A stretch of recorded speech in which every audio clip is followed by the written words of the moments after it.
લખન તો બોલિવૂડ એક્ટર અને કોમેડિયન ગોવર્ધન અસરાનીનું નિધન થયું છે. નાપીઠ અભિનેતા લાંબા સમયથી બીમાર હતા અને આજે બપોરે 4 વાગ્યે તેમણે અંતિમ શ્વાસ લીધા છે.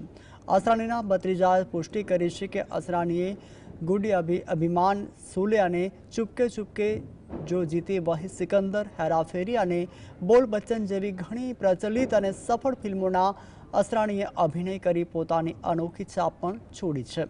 તમને કુદરતી કોમેડી શૈલી અને યાદગાર પાત્રો તેમના હંમેશા હાસ્ય ફિલ્મોના સુપરસ્ટાર તરીકે યાદ રાખે છે. અસરાની એક એવા જાણીતા હિન્દી અને ગુજરાતી ચલચિત્ર અભિનેતા હતા. તેમનો જન્મ 1 જાન્યુઆરી 1941ના રોજ થયો હતો.